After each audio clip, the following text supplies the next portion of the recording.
Potensi penghasilan kelapa di Kabupaten Indragiri Hilir. Tanaman kelapa merupakan tanaman yang paling banyak ditemukan di Nusantara, sehingga hasil alam berupa kelapa di Indonesia sangat melimpah. Masyarakat umum mengenal kelapa sebagai pohon kehidupan, karena setiap bagian dari pohon kelapa dapat dimanfaatkan.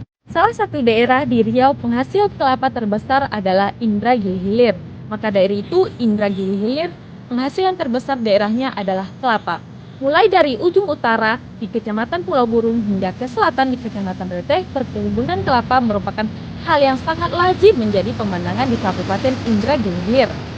Luas kebun kelapa yang mencapai 400.000 hektar membuat Indragiri Hilir memang layak mendapat julukan negeri hamparan kelapa dunia.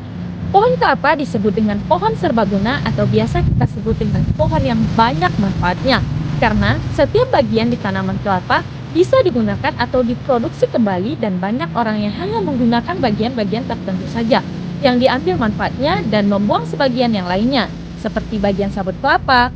Banyak masyarakat yang belum mengetahui bagaimana cara memanfaatkan sabut kelapa ini, sehingga menjadi limbah dan ada yang membakarnya hingga menyebabkan polusi udara.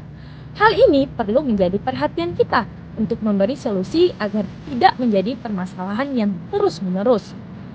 Melalui potensi sumber daya lokal, kelapa yang ada saat ini tentunya merupakan potensi yang sangat menjanjikan bagi masyarakat Kabupaten Indragiri Hilir, yang harus dilakukan pembinaan dalam pengelolaannya sehingga memiliki potensi yang lebih terstruktur.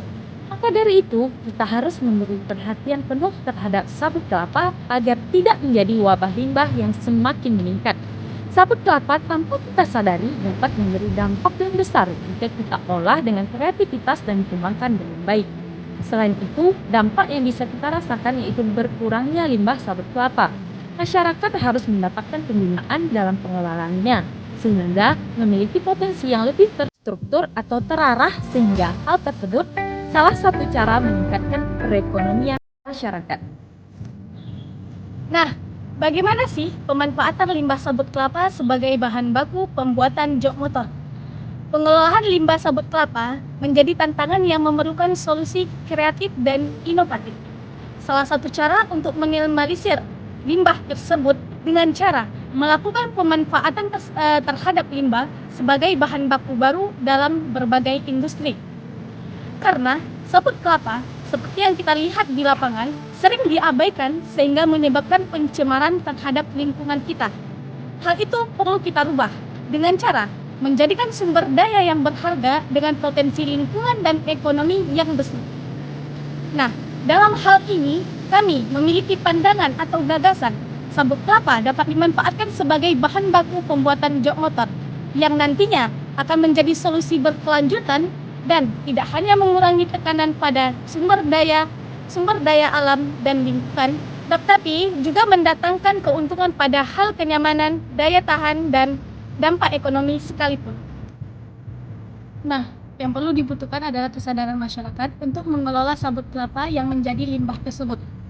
Sabut kelapa yang mereka anggap tidak berguna, ternyata memberi dampak yang besar jika dilakukan secara terstruktur.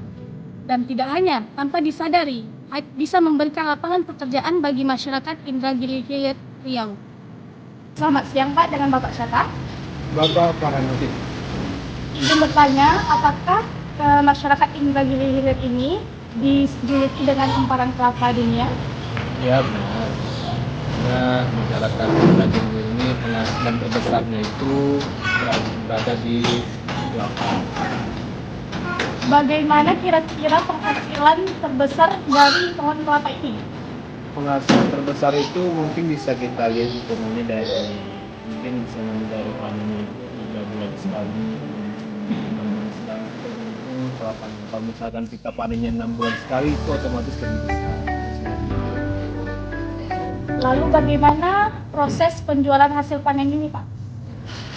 Berbicara tentang proses panen kelapa ini sangat panjang ya. Pertama itu ketika kelapa itu disakit, kemudian dilanjutkan di dalam parit itu kecil untuk sampai ke ujung tempat di sekitar sungai. Kemudian situ dikumpulkan menjadi satu, lalu dikupas. Kemudian dikupas, selesai semua dikupas, kelapanya dimasukkan ke dalam pompong ya, pompong, kemudian diantar ke pengepul. Setelah sampai di pengepul, kemudian ada beberapa orang itu bagiannya ada yang membelah kelapa, kemudian ada yang mencungkil, lalu tempurungnya itu dikumpulkan menjadi satu, lalu dibakar untuk menjadikan arang, dan kelapa yang tadi sudah dicungkil dijemur untuk menjadikan kopra. Seperti itu. Bagaimana dengan sabut kelapanya Pak? Apakah diproduksi atau dibiarkan begitu saja?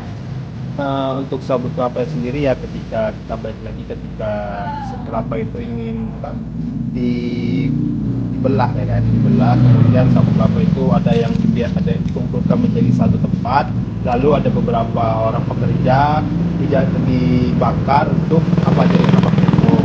Kemudian ada juga beberapa masyarakat yang memanfaatkan dengan baik ya, sepertinya dia membuat kerajinan kayak kerajinan keset gitu ya kan, dan lain-lain. Dan kebanyakan dari masyarakat itu karena dia kurang tahu manfaat sabut kelapa ini apa, dan dia biarkan saja begitu saja sabut kelapa ini, karena dia anggap kayak yang diperlukan itu ya hanya kelapanya saja, dan sabut kelapa ini dibiarkan ditumpuk dari satu sampai akhirnya kering dan lalu dibakar.